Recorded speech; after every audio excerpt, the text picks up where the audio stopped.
வெற்றிவேல் முருகனுக்கு அரோகராம். பானுகோபன் தன்னுடைய தந்தையிடம், அப்பா நம்ம அவங்களெல்லாம் விட்டுடலாம், வாழ்வு மிஞ்சும் அப்படின்னு சொல்லி கடைசியில் பானுகோபன் இறங்கி இந்த லெவலுக்கு வந்துட்டான். அதுக்கு சூரபத்மன் தெரிவித்தார், நம்ம அந்த கட்டத்தெல்லாம் தாண்டி வந்தாச்சு, நம்மளுக்காக எத்தனையோ பேர் உயிர் தியாகம் பண்ணியிருக்கிறாங்க, உன் தம்பிகள் பண்ணியிருக்கிறாங்க, நம்ம மந்திரி செய்திருக்கிறார், இந்த தருணத்தில் நீயும் நானும் பிழைத்து கொண்டால் போதும்ட்டு இந்த முடிவு எடுக்கிறது என்பது மிகப்பெரிய தவறு. இது அதனால் அப்படியே இருக்கட்டும், விடு, மானம்தான் உலகத்தில் முக்கியம். 1008 அண்டத்தையும் சூரபத்மன் ஆட்சி செய்தான், அவன் மிகப்பெரிய வல்லவன் பொருந்தியவன்ட்டு உலகம் பேசாது. 6 நாள் போரில் புறமுது காட்டி ஓடி வந்தான், தைரியமற்றவன், சிறு குழந்தையுடன் சண்டையிட்டு ஓடி வந்தான் அப்படின்னு உலகம் பேசும். அதனால மிகப்பெரிய தப்பு பானுகோபா நீ சொல்வது. பானுகோபா, நீ இன்னும் முழுமையாக என்னுடைய வீரத்தை பார்த்ததில்லை. இன்னும் என் தம்பி சிங்கமோகன் இருக்கிறான், அவனுடைய ஆற்றலை பற்றி உனக்கு தெரியுமா? அவனுடைய நிலை உனக்கு தெரியுமா? நீ என்னடான்னா இப்படி வந்துடலான்னு சொல்றிய, எப்படி நீ இப்படி பேசுற? எனக்கு உன்னை நினைச்சா எனக்கு இவ்வளவு பயந்து போயிருக்கிறிய. ஏதோ அந்த சிறு பயல்கள் நடத்தக்கூடிய அந்த நாடகத்தை பார்த்து நீ இவ்வளவு பயந்து போயிருக்கிறிய. ஒரு வீரனுக்கு அழகு எது தெரியுமா? கடைசி நொடி வரையிலும் நாம் வெல்ல முடியும் என்ற துணிவு இருப்பவன் தான் வீரன். ஏதோ அவன் கையில வேல் இருக்குது, இது அப்படி இப்படின்ட்டு எதிரிகளை புகழ்ந்து கொண்டிருக்கிறையே, இது என்ன நீ? ஒரு வீரனுக்கு இது அழகா? நீ இப்படி செய்யறதையே இது ஒரு நியாயமா? இப்படி ஆயிட்டியே பானுகோபா. எதிரிகளின் பலத்தை பற்றி கூறுவது, அவர்களுடைய வீரத்தை புகழ்வதெல்லாம் பலகீனம். எந்த நொடியிலும் அவனை வெல்ல முடியும் என்ற துணிவோடு இறங்கி போர் செய்பவன் தான் வீரன். பானுகோபா, உன்னை பார்த்தால் எனக்கு ரொம்ப கவலையாக உள்ளது. உனக்கு பயம் வந்துடுதா? போரை கண்டு பயம், உயிர் மேல் பயம் வந்து விட்டது. சரி, நீ ஒன்றும் கவலைப்படாதே, நீ போய் உன் அரண்மனையிலே போய் ஓய்வு எடுத்துக்கொள், நான் தக்க பாதுகாப்பு போடுகிறேன், நல்ல வேலைக்கு உணவு எடுத்துக்கொண்டு நல்லா உறங்கு, யாரும் அந்த பக்கம் வரா மறுபடி நான் பார்த்துக்கொள்கிறேன், நீ ஓய்வு எடு பானுகோபா அப்படின்னா. தந்தையே, எனக்கு ரொம்ப அவமானமாக உள்ளது தாங்கள் பேசுவது.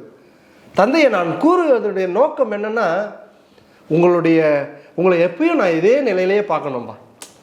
என் உயிரை பற்றியெல்லாம் எனக்கு கவலை கிடையாது. நான் இப்போ கூட போருக்கு போயிட்டு போர் செய்வேன், போர் செய்து வெற்றி அடைவேன். ஒருவேளை நான் தோற்றாலும் நீங்கள் இந்த ஸ்தானத்திலேயே இருக்கணும், எனக்கு அதுதான்ப்பா ஆசை. என்னுடைய சிற்றறிவு கெட்டியதை ஏதோ குறிப்பிட்டேன், நீங்க தவறாக எடுத்துக்கொள்ள வேண்டாம்.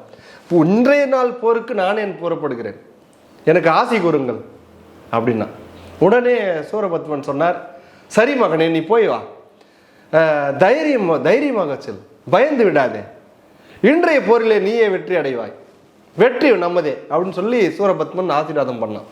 அப்போ பானுகோபன் கடைசியா அப்பா கிட்டனா சொல்லிட்டு போறான், அப்பா, ஒருவேளை நான் திரும்பி வரலனா கூட நீங்க பின்னாடி இதை பத்தி ஆராயுங்க, நான் சொன்னதுடைய விஷயத்தை நீங்க பின்னாடி யோசிச்சு பாருங்க, என் மரணத்துக்கு பின்பு நீங்க இதே நிலையில இருக்கணும்பா, என்னைக்கும் நீங்க இந்த 1008 அண்டத்தையும் ஆளக்கூடிய அரசனாக இருந்து உங்கள் கட்டுப்பாட்டுக்குள்ளே எல்லாரையும் வைத்துக்கொண்டு இதே தோரணையோடு உங்களை எல்லாரும் பார்க்க வேண்டும்.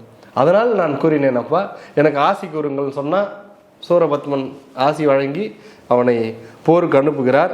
இன்னைக்கு எத்தனாவது நாள் போர்? இது 5ஆம் நாள் போர்.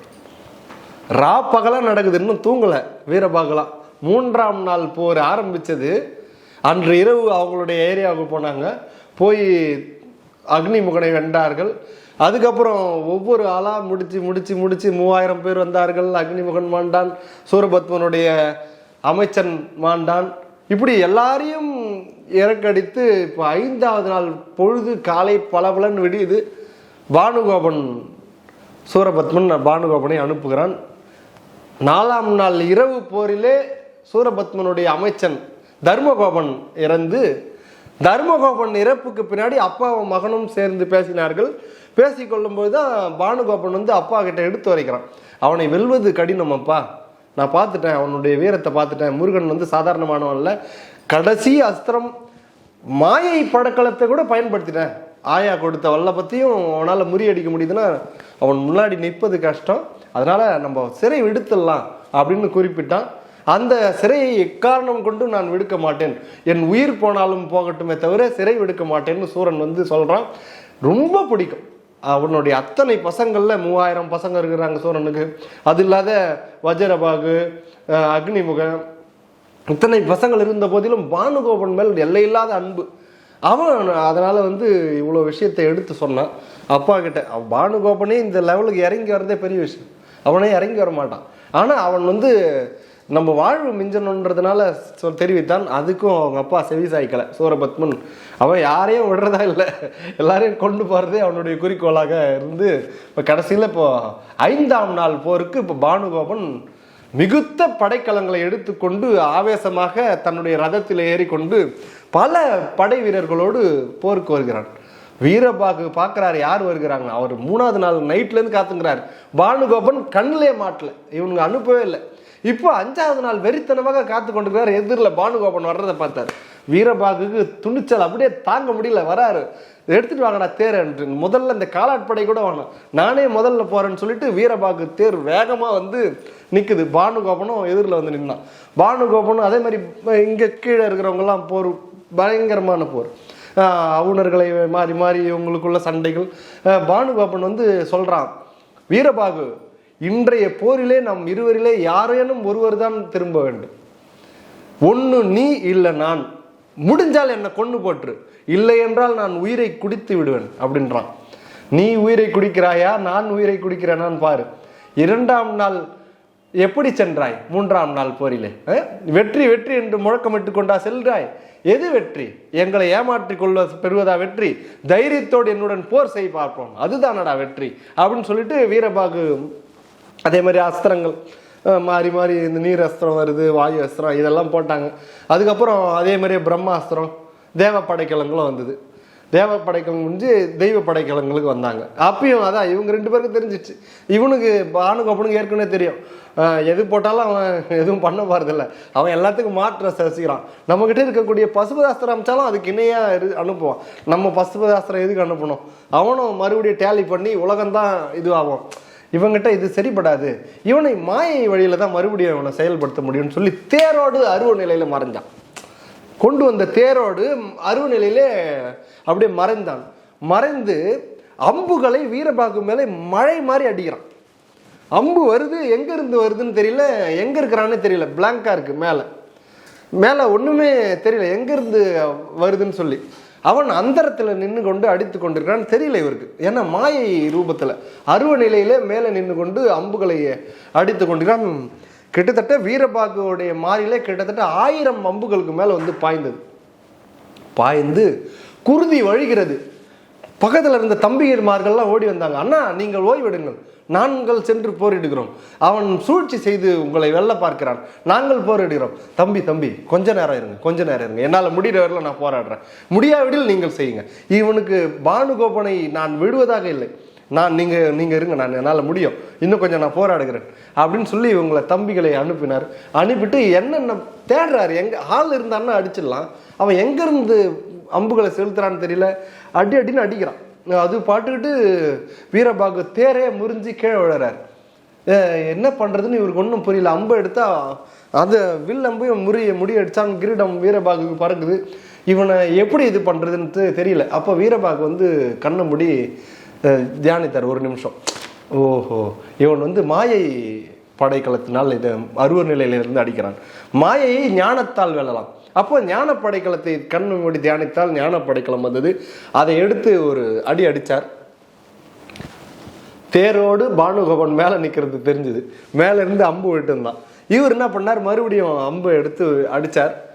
தேர், அவனுடைய தேர் நில குழஞ்சி உடஞ்சி பானுகோபன் கீழே வந்து விழுந்தான். பானுகோபா, மாய படைக்கலங்களை பயன்படுத்துகிறாய், உனக்கு ஒரு தடவை கூட வீரமே இல்லையாடா, நீ நேரடியாக வந்து போரே செய்ய மாட்டேன்றிய, மறைந்து மறைந்து அடிப்பது உனக்கும் உங்க அப்பாவுக்கும் இதே வேலையா அப்படின்னு சொல்லி வீரபாகு நல்லா கேட்டார். உடனே அவன் என்ன பண்ணான், கீழே இருந்து வேல், இவனுக்கு வில்லம்புலாம் இதுக்கப்புறம் கிடையாதுன்னு தூக்கி போட்டு, வீரபாகு என்னுடன் முடிந்தால் வாளிலே சண்டை போடுவா பார்க்கலாம் அப்படின்னு சொல்லிட்டு வாளை உருவி கொண்டு எகிரி கொண்டு வந்தான் பானுகோபன். வீரபாகுவும் இறங்கி வாளினாலே யுத்தம் நடக்கிறது. ரெண்டு பேரும் மாறி மாறி வாளினாலே சண்டை போடும்போது அவரை மறைமுகமாக தட்டணும்னு சொல்லிட்டு இன்னொரு வாளை உருவி அவருடைய நெஞ்சிலே பாய்ச்சினான் பானுகோபன். வீரபாகுடைய நெஞ்சிலே வாள் இறங்கியது. இங்கே தம்பிகள்லாம் கதறாங்க, யாரும் வர வேண்டாம் நானே பார்த்துக்கிறேன்ட்டு வீரபாகு போர் செய்தார். செய்து என்ன பண்ணார், ஒரு அந்த வாளை உருவி அவனுடைய ஒரு கரத்தை வெட்டினார். பானுகோபன் கை துண்டாகி விழுந்தது. கை துண்டாயிடுச்சு அப்படின்னு சொல்லிட்டு மறுபடியும் அந்த கையால் வெட்டுக்கிட்டு அவன் சண்டை போட வந்தான். அதையும் மீறி இன்னொரு கையும் தட்டினார். அவன் காலினாலே பாய்ந்து கொண்டு அப்படியே எகிரி வந்தான். அவனுடைய சிரத்தை ஒரே வெட்டு, பானுகோபன் சிரம் அப்படி தலை துண்டாகி கீழே விழுந்தது. வெற்றி வெற்றி வெற்றின்ட்டு இந்த பக்கம் அப்படியே தேவர்கள் எல்லாம் கொண்டாடுகிறார்கள். மிகப்பெரிய கொடுமையான அரக்கன் அவன், சாதாரண ஆளே கிடையாது. அவன் சிறையில் அவ்வளோ கொடுமைகள் செய்தான். போயிட்டு தேவையில்லாமல் தேவர்களுடைய இடத்துல புந்து பெட்ரோல் ஊற்றி கொளுத்துறது, அந்த தேவலோகத்தை நாஸ்தி பண்ணுறது, அங்கே இருக்கிற ஆளுங்களெல்லாம் கூட்டின்னு வந்து துன்பப்படுத்துறது. அப்பா வெட்டி வான்னா இவன் வேரோட பிடிங்கி வந்துடும். அப்படி ஒரு கொடுமை செய்த இவனெல்லாம் இறப்பானா அப்படின்னு சொல்லி காத்து கொண்டிருந்தார்கள். இவனெல்லாம் அழிக்க முடியுமா, இவனுக்கெல்லாம் அழிவு உண்டா அப்படின்னு காத்து கொண்டிருந்த தேவர்களுக்கு வீரபாகுடைய இந்த அந்த வெற்றி கொடி நிலையாட்டினது. அப்படியே தேவர்கள் எல்லாம் பயங்கரமான உற்சாகத்தோடு வீரபாகுவை அள்ளிக்கொண்டு அப்படியே கொண்டாடினார்கள். அப்போ வீரபாகு என்ன பண்ணாரு, வீரபாகு தான் நினைத்ததை சாதித்தார்.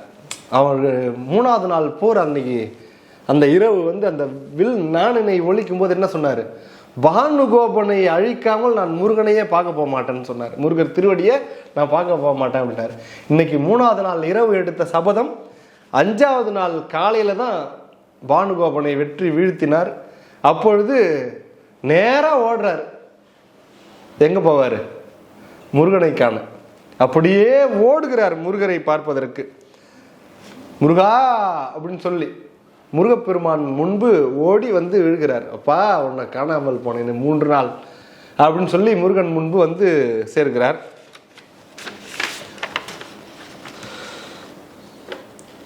முருகப்பெருமான் வீரபாகுவை பார்த்து ஒரு நல்ல ஒரு புன்னகை, ஒரு சிரிப்பு சிரிச்சார். சிரிச்சுட்டு முருகன் கேட்குறாரு, வீரபாகு உனக்கு என்ன வேணும், உனக்கு என்ன வேணும் கேள், நான் தருகிறேன் அப்படின்னு சொல்லி கேட்டார். என்ன பெரிய செயல் வீரபாகு செய்ததெல்லாம், மிகப்பெரிய வீர செயல். உனக்கு என்ன வேணும்னு முருகப்பெருமான் கேட்கிறார். அப்போ வீரபாகு சொல்றார், கோலம் நீடிய நிதிபதி வாழ்க்கையும் குறியேன், கோலம் நீடிய நிதிபதி வாழ்க்கையும் குறியேன், மேலை இந்திரன் பதமும் கனவிலும் வேண்டேன், மலையன் பதமும் கடியன மதியேன்.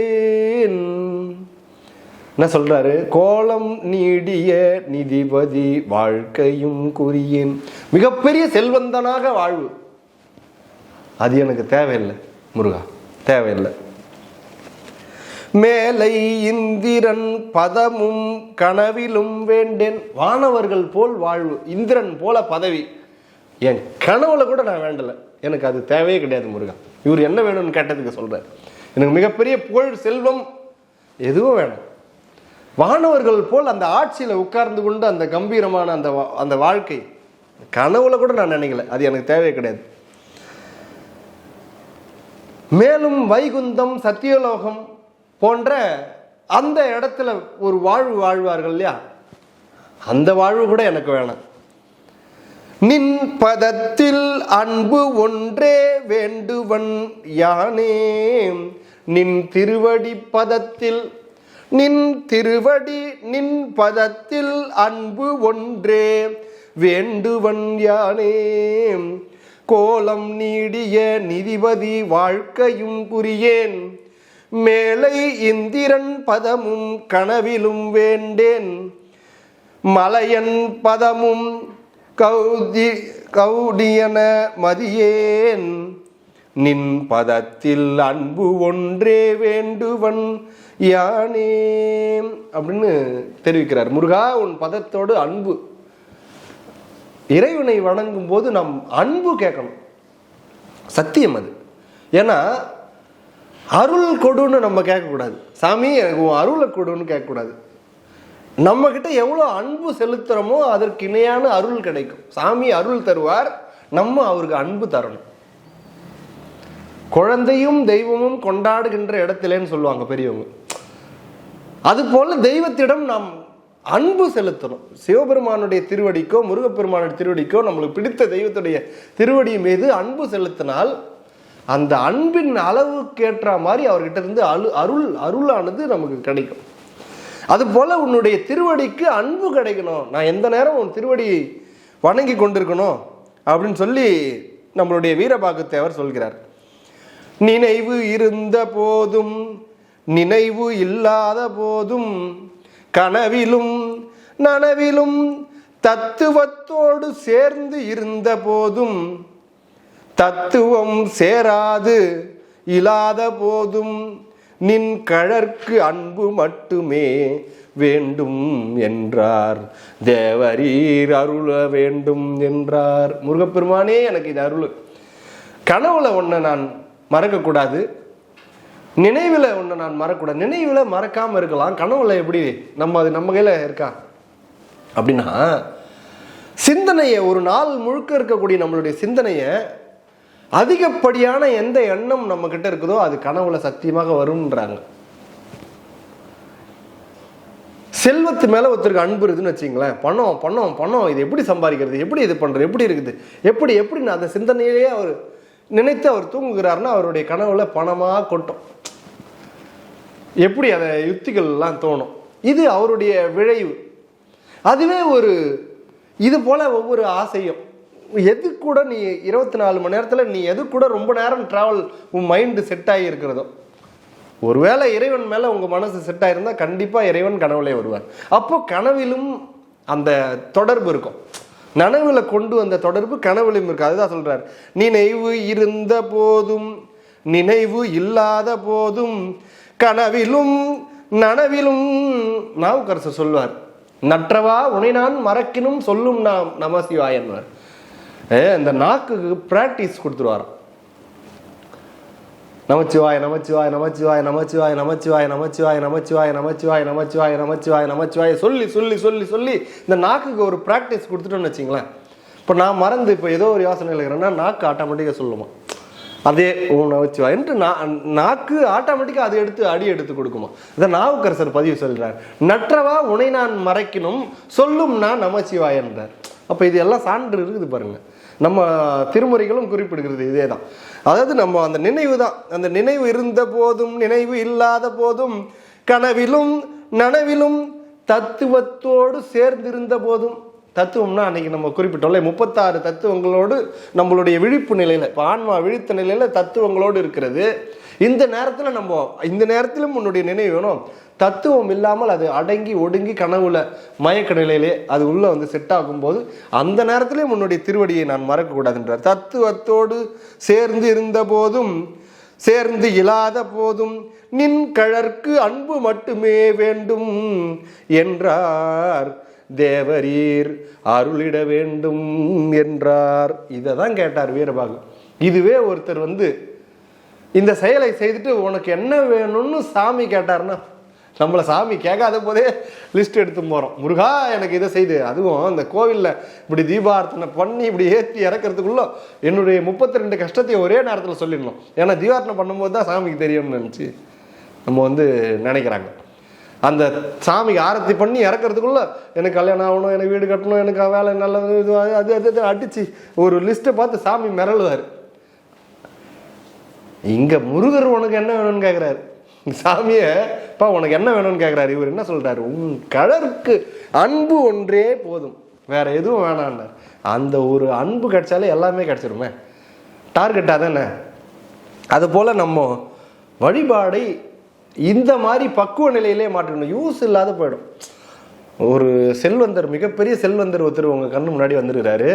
அவர்கிட்ட ஏதோ ஒரு உதவி, உனக்கு என்ன உதவி வேணுமோ கேள்ப்பா, என்னால் முடிஞ்சதை நான் செய்கிறேன் அப்படின்னா அவர்கிட்ட உதவி வாங்கி அதோட செட்டில் ஆயிடணும். அப்படி ஒரு உதவி கேட்கணும். இப்போ ஒருத்தர் வந்து ஐயா உனக்கு என்னப்பா வேணும், உனக்கு என்ன வேணும் சொல்லு அப்படின்னாருன்னா அவர்கிட்ட வாங்குற உதவி தான் எனக்கு கடைசி உதவியாக இருக்கணும். அதுக்கப்புறம் நான் நல்ல நிலையில் உயரணும். அப்படி ஒரு உதவி தானே கேட்கணும். அதே செல்வந்தர்கிட்ட வந்து உனக்கு என்ன வேணும் என்ன வேணும்னு அவர் கேட்கும்போது உங்கள் பாக்கெட்டில் இருக்கிற அந்த ரெனால்ட்ஸ் பேனா நல்லா இருக்குதுங்க, அது கொடுத்தீங்கன்னா நல்லா இருக்கும்னா அந்த பேனா வாங்குறது எவ்வளோ ஒரு சீப்பு அவர்கிட்ட. அந்த பேனாவில் என்ன வந்துருப்போம், அதை வச்சு நான் என்ன செட்டில் ஆக முடியும். இதுதான் இறைவன்கிட்ட நம்ம கேட்குற வழிபாட்டு பலன்கள்.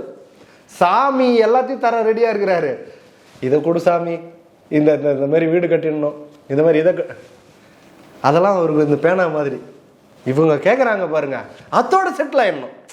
இப்போ முருகரே உனக்கு என்ன வேணும்னு கேட்டார்னா எனக்கு வீடு மனை வாசல் நல்ல அழகான ஒரு மனைவி, இதை கொடு முருகான்னா வீரபாகு இங்கேயே சுற்றி நிற்க வேண்டியதுதான். உன் கழற்கு அன்புன்னாரு. அவங்க எல்லையில்லாத பதத்தில் இன்னைக்கு கோயிலுக்கு போனால் முருகருக்கு என்ன மதிப்போ மரியாதையோ வீரபாகுக்கு அதே மதிப்பு மரியாதை. உலகமே தெய்வமாக வணங்குதுங்க. அன்னைக்கு எனக்கு இது வேணும்ன்ட்டு சிற்றின்பத்தில் எதாச்சும் எதனா ஒன்று கேட்டிருந்தாருன்னா என்ன ஆகுது, செட்டில் ஆயிடணும். அது மாதிரி இறைவன் திருவடிக்கு அன்பு, இதை கேட்டார் வீரபாகு. இதெல்லாம் இவங்கெல்லாம் வாழ்ந்து காமிச்சிருக்கிறாங்க. இதன் மூலம் நம்ம தெரிந்து கொள்ளணும். நம்மளுடைய சிறுமைகளை அகற்றி பெருமை நிலையில நம்ம வாழ்க்கையை கொண்டு போகலாம். இப்படி வீரபாகு தேவர் வந்து முருகனிடம் வந்து தெரிவித்தார். தேவரீர் நின் கழற்கு அன்பு வேண்டும், அதை நீ எனக்கு அருள வேண்டும்னு கேட்டார். அப்போ முருகப்பெருமான் என்ன சொல்றாருன்னா வேண்டியது தந்தோம் என்றார். முருகர் ஒரே வார்த்தையில முடிச்சார், நீ என்ன வேண்டினையோ அதை தந்தோம் அப்படின்னாரு. அதுக்கு கச்சியப்பர் வந்து சொல்றாரு, எண்ணியார்க்கு எண்ணியாங்கு எவர்க்கும் நல்குபவன் முருகன் என்கிறார் கச்சியப்பர். என்ன சொல்றாரு, வேண்டியவனுக்கு எது வேண்டுமோ அதை அள்ளி அள்ளி கொடுப்பவன் முருகன். நீ இந்த மாதிரி பேனா கேட்டா கூட சரி, நான் என்ன சொன்னதுதான். அவரு எதை கேட்கிறார்களோ வேண்டியார்க்கு வேண்டியன ஈவான் கண்டாய் அப்படின்றாரு. எது வேணுமோ அதை தருவாராம். நம்ம தேவைக்கு நீங்கள் எது வேணுமோ கேளுங்க, ஆனால் நிலையான பதம் அந்த திருவடிக்கு அன்பு. அப்படி இருந்தால் நம்மளுக்கு வீடு பேர் மறுபடியும் பிறந்து இன்னல்கள் அனுபவிக்காத நிலை. கேட்டால் செட்டில் ஆயிடணும், அது மாதிரி கேட்கணும். அதுதான் வீரபாகு செய்தார். அப்படி கச்சியப்பர் சொல்கிறார், எண்ணியார்க்கு எண்ணியாங்கு எவர்க்கும் நல்குபவன் முருகன் அப்படின்னு தெரிவிக்கிறார். அப்போ முருகர் வந்து வீரபாகுக்கு அந்த வரத்தை கொடுத்தார். கொடுத்துட்டு சொல்றார், நாளைய தினம் நாம் போருக்கு செல்ல வேண்டும், வீரர்கள் எல்லாம் ஓய்வு எடுத்துக் கொள்ளுங்கள். வீரபாகு 3வது நாளிலிருந்து நீ 5வது நாள் வரை ஓய்வு எடுக்காமல் இருக்கிறீர்கள், எல்லாரும் சென்று நன்றாக ஓய்வெடுங்கள். நாளைய தினம் கடுமையான போர் நடைபெறும், அதற்கு தயாராகுங்கள், போய் ஓய்வெடுங்கள் அப்படின்னு சொல்லி தேவர்களையும் வீரபாகு நவ வீரர்களையும் மேலும் இந்த பூத கணங்களையும் எல்லாரையும் முருகப்பெருமான் எல்லாரையும் ஓய்வெடுக்க சொல்லி இறந்த பூதங்களை பார்த்தார். அனைத்தும் எழுந்து வந்து முருகர் பக்கம். இப்பயும் இவங்க பக்கம் ஒருத்தரும் குறையல, எல்லாரும் இந்த பக்கம் நிற்கிறார்கள். எல்லாரையும் சென்று ஓய்வெடுக்க சொன்னார். வானவர்கள்லாம் ரொம்ப சந்தோஷமா, ஏன்னா பானுகோபன் வந்து முக்கியமான ஆளு, அவனை வீழ்த்திய பின்னாடி வெற்றி நமதேன்னு முடிவு எடுத்துரும் அப்படின்ட்டு ஒரு தெம்புலையும் தைரியத்திலையும் திருமால் வந்து அவர் வந்து போய் உறங்க செல்கிறார். மேலும் என்ன நடக்கிறது என்பதை நாம் தொடர்ந்து வரும் நிகழ்ச்சியில் சிந்திப்போம்.